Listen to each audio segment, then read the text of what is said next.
So everyone is just very racist towards Sadiq Khan. There is nothing else that could possibly make anyone dislike Sadiq Khan that Sadiq Khan has ever done, because he's the goodest boy who didn't do nothing. And no, they're just racist if you dislike Sadiq Khan. So here's the article in question. Sadiq Khan, I need 24-hour protection because of the color of my skin. That's it, Sadiq. It's literally nothing else. Nothing politically divisive you've ever done. It's just because you're brown. Yes. So the mayor of London has lauded British footballers who inspired him to open up about racist abuse he has received. Yeah, okay. Sadiq Khan's finally brave enough to play the race card, everyone. Finally, oh God, I mean, it was so deeply held inside him. He's been holding it in for years. And now... Just what a joke. Solidarity, comrades, on the football pitch, as the Labour conference would say. So he now says that he received their abuse and said that his need for 24-hour police protection is on account of the colour of his skin, and that is tough. Yes, because of the colour of your skin, nothing else. I love the way that there are literally millions of brown-skinned people in this country who don't need police protection on account of the colour of their skin, but for some reason, unidentifiably, Sadiq Khan does. Many brown-skinned politicians as well, who also don't need 24-hour protection, but Sadiq Khan does. Yeah, I have a sneaking suspicion it might not be to do with skin tone. So, speaking at a New Statesman event at Labour Party conference, or the Madhouse, as it's otherwise known, in Brighton on Tuesday, Khan, I think actually the official term is a circus of Labour Party members. Yeah, I saw some comments saying on the compilation shoot about circus music playing. Yeah. It would have ruined it, I thought, for the... I don't know, I think it really would have really made it good. If someone wants to re-edit it and add the music, go ahead. Oh. Yeah. Anyway, so Khan, a practicing Muslim of Pakistani background, addresses the threat he receives as part of his role as London mayor, and said that people, quote, need to know that the mayor of the greatest city in the world needs protection 24 hours a day, 7 days a week, because of the colour of his skin and the god he worships. Khan proceeded to tell... Hang on. London is not the greatest city in the world. You probably don't need protection 24 hours a day. And it's not because of the colour of your skin or the god that you worship. Everything you say, Sadiq, is a lie. Yeah, everything here is BS, in my opinion. So Khan proceeded to tell the crowd that when he was first elected mayor 2016, he rejected the suggestion of having police protection, later conceding after the risks to those around him continued to become more prevalent. Quote, you cannot do anything spontaneously. Riding a bike to work is different for me than it is for you. Going for a jog is different for me than it is for you. Taking your dog for a walk is different for me than it is for you. He is referring there to the recent criticism he received for travelling in a 3-car convoy to take his dog for a walk. And that's obviously a little bit ironic as well, given the fact that he is obsessed with green stuff. Yeah, so. But also, I mean, this is just the price of fame, Sadiq. Yeah. You know, I bet Tom Hanks could say the same thing. President of the United States, having to travel in convoys everywhere, Secret Service for the rest of his life. Yeah. This is politics. We don't live in the 1800s anymore. So the London mayor choked up. And in the 1800s, people used to get shot. Yeah. So choked up and said, I'm getting emotional. And he then went on to give a big old quote. Sure, I can become a hermit and stay at home and just go to my local common, or I can follow the advice of my family and friends who ask me if it's worth it. Should I pack it in? Yes. He talks about the cases of the footballers, Marcus Rashford and I can't pronounce the rest of the names. Bukayo Saka and Jadon Sancho. There we are. I've been practicing my foreign names. Give me their confidence to talk about myself, not because I'm playing the victim card. Oh, yeah, God forbid. Or the race card. God forbid. Or the Muslim card. Oh, never would you ever claim anything was Islamophobic, Sadiq. Literally what you did 10 seconds ago, bro. Okay, but because people need to learn. When I become a full-time politician, I never talked about my experience of being a person of colour in Parliament. Labour MP Dawn Butler and I have some great stories. Great stories? Great stories in the sense of discrimination we suffered. I wouldn't describe them as great. But yeah, is that good? Great stories. I got some cracking stories about when I was beat up, Carl. Yeah.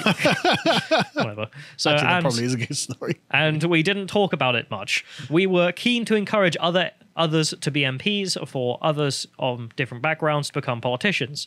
I'm not going to allow racists and Islamophobes to intimidate me, and I'll never bow down to them. Well, at least I can agree with that. Don't allow racists and Islamophobes to intimidate you. I agree. I don't think we should allow racists on the left or Christian phobes, Anglophobes, whatever you want to call them, to intimidate us. Islamophilias. Yeah, Islamophiles to intimidate us. I agree. Totally agree. There's good sentiment there, Khan. End part. Sure, rest that. Not so sure about that. And I'm going to go into why I'm not so sure about that. starting off with Dawn Butler. Dawn Butler and her great stories of discrimination. They are certainly tall tales because we can just go through them. So this is the most famous one for people who might not know Dawn Butler. Her most famous one is she did this tweet here in block caps. I just got stopped by the police for driving through Hackney. More details to follow at Met Police. And just to be clear, imagine the police stopping someone for being black in Hackney. This is Diane Abbott's constituency. It's not very white. It's 10% English. So like, are they stopping everyone? Or? Exactly. They must be really working overtime in Hackney. Yeah, I love how our immediate response is to go on Twitter and type out in block caps. Yeah. That, don't worry, I've been discriminated against. Aren't I interesting? Yeah. Finally. Oh my God, some discrimination. Yes. So if we go to the Sky News story, so you can see here the headline: Labour MP Dawn Butler accuses Metropolitan Police of racial profiling after being stopped by officers. She wasn't driving the car. What a shock! That I don't know if she wasn't or was. No, I know. I remember this. She wasn't driving it.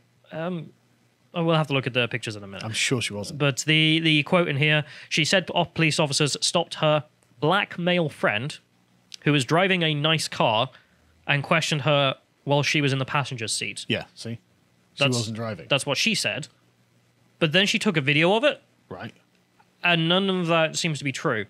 Like, okay. 0%. I was just recalling what she had told us. Yeah, but I love my zeros, and 0% truth here. Though that didn't stop her going around being like, I'm such a victim, my friends. And then Sadiq Khan telling that she had been so discriminated against. We can go to the first slide here. That's a black friend. They blurred out the face. And you can see they're sitting in the left seat of the he's car. in the passenger seat. For any foreigners who are watching this, we drive on the left-hand side, so the driver's on the right of the car. And so he's not driving. So this is the black friend in the driving seat that is in the passenger seat and is white. That's literally 0% truthful. If we go to the next slide, he might be Mediterranean. You can see his arm there. Yeah. Maybe she should have said Mediterranean, but she did say black. But why would the cop even care about who the person in the passenger seat? Oh, as a mirror fit, right? Okay, so he was driving. That still doesn't make sense though, because the car is facing forwards. But okay, well, no. Let's just assume that there's a reason for this that we're not aware of, right? Like even if he's driving, she wasn't discriminated against. Also, her black friend isn't black. There is that. I don't know why she said it was black, because of course the reason being she wants to claim racial discrimination. Yeah, we've been stopped for being black, even though half of us aren't black. And I wasn't driving. Yeah, so whatever. It's just honest. It's just so obvious. Yes. BS. Very truthful. No one in the mainstream called her out, let's say on the corporate side of this, because why would they? They're on her side.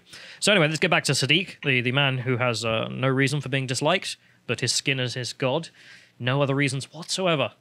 Big F. It's not because he was one of the most insufferable Remainers in the country. Sorry, big X in the chat for that, for doubt. And we'll just go through some of the reasons that people don't like him.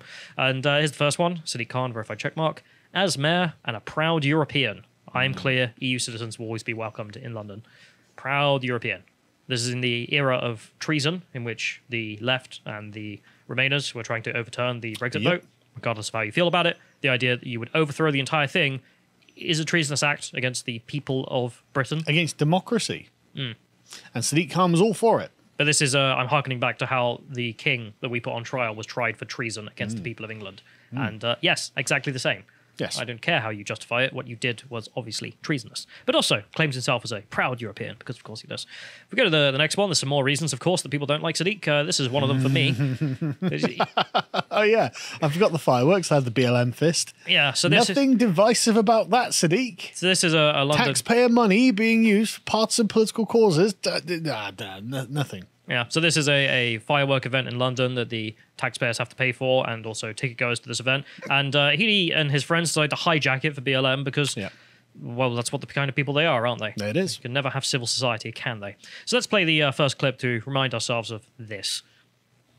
This is one voice with one message. Black Lives Matter.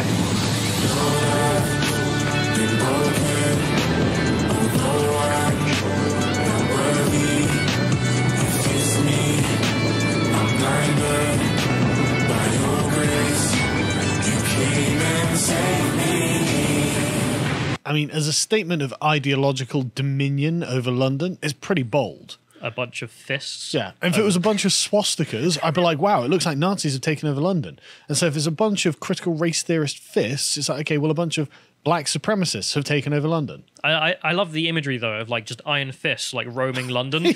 Remain citizen where you are. Yeah, exactly. The pecking order.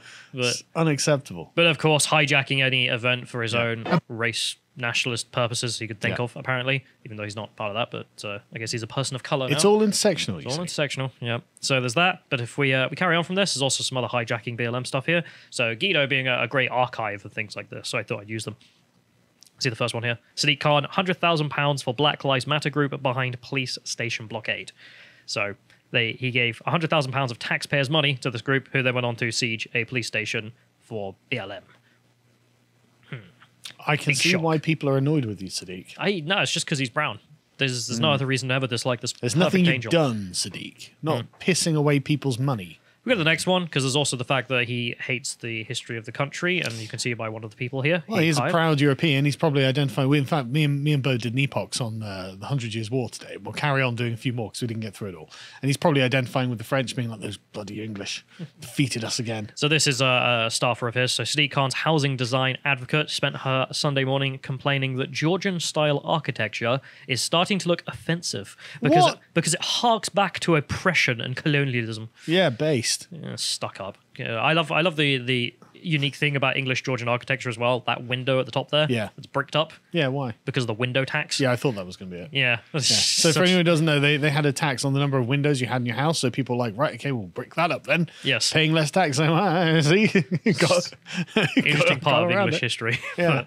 Traditionalist architecture, big no-no from Sadiq and his office. Except, of course, this also extends to statues. Those racist colonialist statues. Yes. So if we go to the next one, he set up some commissions, take down a bunch of statues in London because... British history, not in my London, says Sadiq Khan. So he wanted to replace them.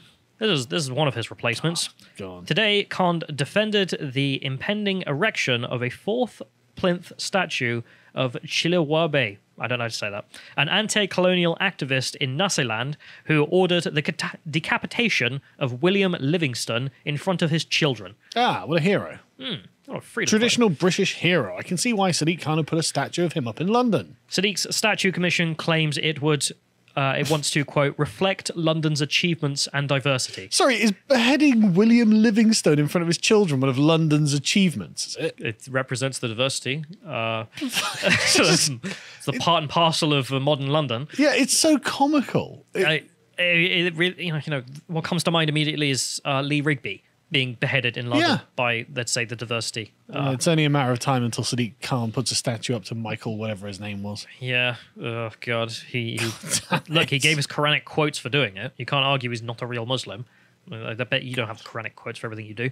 Anyway, so let's move on. So, of course, there is the other just general problem of Sadiq being crap on crime. Yeah. And this is evidenced by the fact that the number of homicides in London climbs to a 10-year high. Well, previously, Boris Johnson was mayor of London, and he had implemented stop and search, and the homicide rate was going down. And Sadiq Khan ran on the platform that was racist, and he'd stop it, and then start skyrocketing. So he brought it back. So he had to bring it back. Yeah. The quote from, again, The Guardian, a left-wing outlet. In 5 years, the homicide rate has increased more than 50% from 94 cases in 2014 to a hell of a lot more these days. 135 in 2018. Yeah. Just endlessly. Yeah. It keeps going up. London briefly became more dangerous than New York.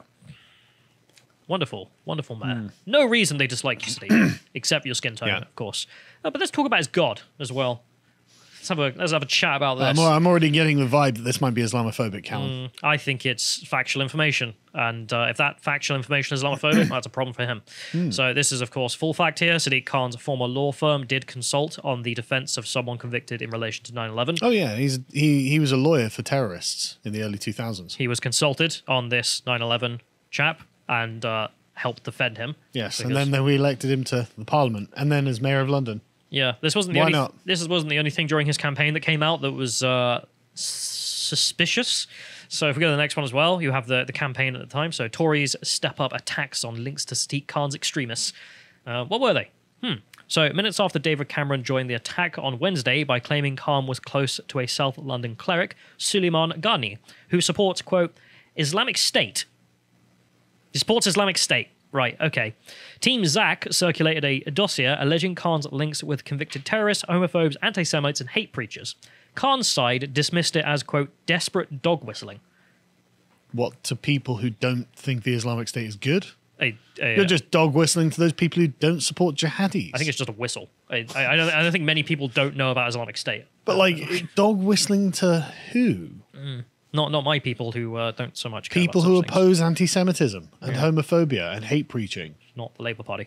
Yeah, exactly. So apparently they talked to Ghani. Ghani grew up in South Africa and studied Islam in Pakistan and Egypt. Oh, brilliant. Notoriously liberal countries. Yeah. Until 2013. He was an imam in Tooting Islamic Centre in Khan's constituency. He opposes homosexuality and believes women should be subservient to men. Very progressive. Very progressive. The Tories say Khan and Ghani shared platforms at least 9 times. It wasn't just a one-off. It wasn't like... I went on the platform. That's like Jeremy Corbyn. Yeah. Constantly surrounded by terrorists and go, I'm not a terrorist sympathiser. But It's like, okay, Jeremy. It wasn't just like he went up and was like, oh, wait, oh, God, I'm not being seen with that guy again. Yeah, exactly. Yeah. No, our 9 more friends times. in Hamas and Hezbollah Also, agree with Ghani instantly. the Ghani appeared at an event in Bradford last November on the night of the Paris terror attacks, where speakers called on British Muslims to struggle for the Islamic State. Oh, okay. Fantastic. For an Islamic State. On Wednesday, Ghani called Cameron's comments defamation of the highest level. Then sue him. And Downing Street faced pressure to justify the Prime Minister's claim that Ghani had said he supported the terror group Islamic State, rather than the formation of Islamic states such as Saudi Arabia. Right, so they want Britain to become an Islamic state like Saudi Arabia, but not like IS. Not like ISIS. Such levels of difference there that are sort of invisible Do to 21. Do you know how Saudi Arabia was founded? War. Jihad. Like ISIS. Didn't they conquer Najd or whatever? Yeah, it's exactly the same way. It was like 100,000 jihadis conquered Saudi Arabia in the same way that ISIS trying to conquer the Middle East. Yes. Lots And, of beheadings. what are the legal differences between Saudi Arabia and ISIS? Not many. What are the moral differences? Maybe if different any? school of jurisprudence. Yeah, so- but who cares? This defense is so pathetic. It's like, no, not ISIS. Come on, I'm only for Saudi Arabia. Yeah, Saudi Arabian style killing of people. And then the idea that Sadiq's office is meant to be like, whoa, yeah, he doesn't support ISIS, just Saudi Arabia, along with us. Okay, rightio. So I also wanted to talk about just Sadiq's tolerance of blasphemy, let's say, because there was a event a while back that caught my eye. So if we get the video up, not play it yet, but I'm just going to talk about it for a second, which is the context of this is that the President of the United States, Donald Trump, came to visit the UK, and some leftists decided to put up a big old Trump balloon, making him look like a baby. And this caused a lot of furore in Britain because it was like, hang on, this is our greatest ally. Leader of the free world. Should we really be trying to, piss him off? Yeah. Looks a bit bad. Trying to get a trade deal and all the rest of it. So Sadiq was called on the news to talk about this, and he said that if someone was to put up a big balloon of him as a pig, go for it. Because he believes in free speech. Green lights. Let's see what happened. Let's play. Balloon catches the eye of the police. It's clearly a response to the baby blimp flown by the anti-Trump protesters the previous day.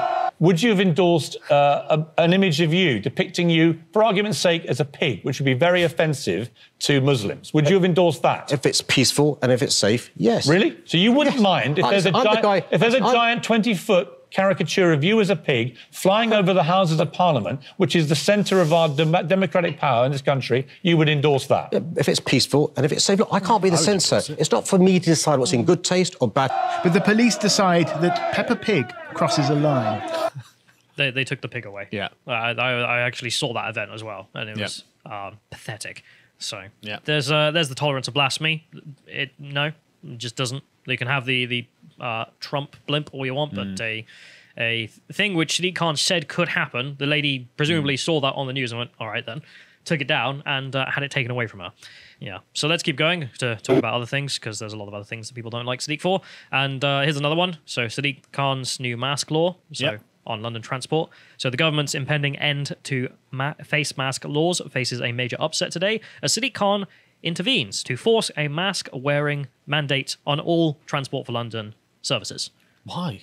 Nowhere else in the country do you have to do this, but on the tube and so forth you do. It's very politically correct. And just to be clear, I haven't been using face masks in London when I've had to go there. To hell with you, Sadiq. Let's go to the next link. What's Sadiq up to? Clubbing. He's out clubbing With with Dawn his mates. Butler, in fact.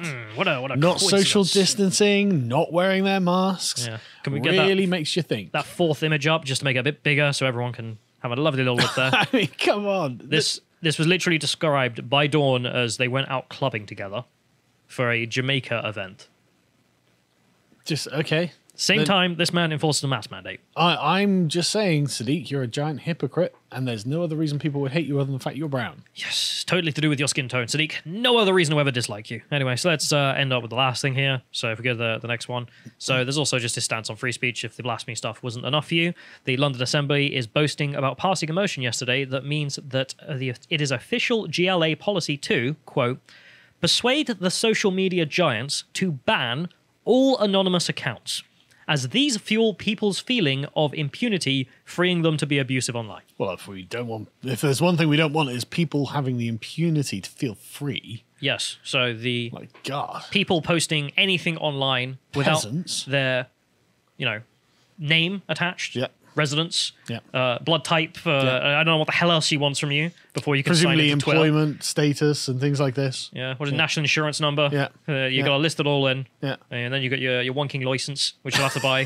and then also put your national insurance number to that, and then you can go online. And These peasants are anonymously insulting me with impunity. I hate it. Okay, King Khan. there is a commenting system on Pornhub, so actually that would also fit if you wanted to comment on there as a British citizen. Right. According to Sadiq Khan, you'd have to type in your name, where you live. An absolute lunatic. Yeah. So no, Sadiq, I hate you as a matter of course as a politician. I wish you could be replaced with potted plant. I think it would do a better job. Just do nothing. Just leave people alone. And that's the reason people dislike you. I don't think it has to do with your skin tone or your god. It has to do with your actions as mayor. If you enjoyed that segment from the podcast, The Lotus Eaters, you can catch the full podcast at 1 p.m. every weekday UK time at lotuseaters.com. You can also sign up at lotuseaters.com to get access to all the premium content we have on the site. Yeah, that's how we keep this whole operation running. And recently we've put up loads of great stuff, such as this interview with legendary comedian Steve Hughes, one of my personal favourite comedians, so it was a real honour to be able to meet him. But one thing that I didn't expect, that he would be such a deep thinker, and this podcast is genuinely like a meeting of minds in a way. He was right on my wavelength on a bunch of things and helped me actually connect a bunch of dots, but I'm not going to carry on and spoil it. We also, of course, have lots of interesting articles that have been written, such as this one by Josh about the dumbest country on earth. And for premium, for silver tier subscribers, we also include a link, so it's we have an audio reading of it from a chap called Jonathan, who has a very smooth voice that you will enjoy. And this is great because often I don't have time to read all of the articles we put up, because we've put up a lot of regular content, and so this saves me the hassle of having to read it myself. So I really actually am very appreciative of this feature on a personal level. But we also do the Contemplations and Epochs, which are just interesting podcasts about interesting things. These are regular weekly podcasts. So this one is one of our writers, Josh, he's got a master's degree in psychology, talking about theories of intelligence and how they matter. And of course, we've got the Epochs, where myself and Bo, or in this case it was Josh and Bo, talking about the life of Sir Francis Drake. So that's 2 solid hours talking about England's most notorious adventurer. But we've also got lots and lots of other ones. This is number 21, so there's a good back catalogue there. And finally, we have our book clubs, and this is the part that I'm most proud of. Recently, we've done Shooting an Elephant by George Orwell, and Reflections on a Ravaged Century by Robert Conquest. Yeah, Robert Conquest is fantastic. Just if you want Western chauvinist historian, he's your man. Anti-socialism. Yes, in all forms, it's fantastic. And like I said, that's what keeps the podcast running. So if you want to become a member, thank you very much, and we think there's some great stuff you'll enjoy.